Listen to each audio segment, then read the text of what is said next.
മലയാളികൾക്ക് അക്ഷരമധുരം പകർന്ന മലപ്പുറം തിരൂർ തുഞ്ചൻ പറമ്പിൽ തുഞ്ചൻ ഉത്സവത്തിന് തിരിതെളിഞ്ഞു. 5 ദിവസത്തെ സാഹിത്യോത്സവം തമിഴ് സാഹിത്യകാരൻ എസ് രാമകൃഷ്ണൻ ഉദ്ഘാടനം ചെയ്തു. മലയാള അക്ഷരങ്ങളുടെ തറവാട്ടിൽ ഉത്സവത്തിന് തിരിതെളിഞ്ഞു. സാഹിത്യോത്സവത്തിന് മുന്നോടിയായി തുഞ്ചൻ കൃതികളുടെ പാരായണം നടന്നു. കെ ശ്യാമയുടെ കാവ്യാലാപനത്തോടെയാണ് ഉദ്ഘാടന സമ്മേളനം ആരംഭിച്ചത്. തമിഴ് സാഹിത്യകാരൻ എസ് രാമകൃഷ്ണൻ തുഞ്ചൻ ഉത്സവം ഉദ്ഘാടനം ചെയ്തു. ജനങ്ങളുടെ പരാതികളും ആകുലതകളും വിഷമങ്ങളും സമൂഹത്തെ അറിയിക്കുന്നവരാണ് എഴുത്തുകാരെന്ന് അദ്ദേഹം ഓർമ്മിപ്പിച്ചു. கடவுளாக இருந்தாலுமே நினைவுபடுத்துறதுக்கு ஒருத்தர் வேணும், பக்கத்துல வேணும்.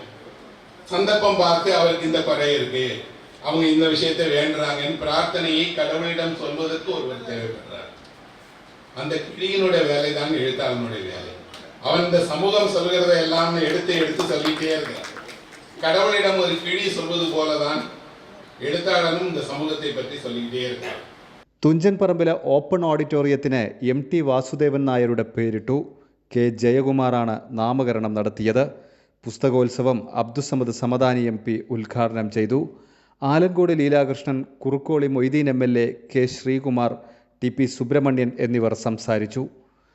കൈരളി ന്യൂസ്, മലപ്പുറം.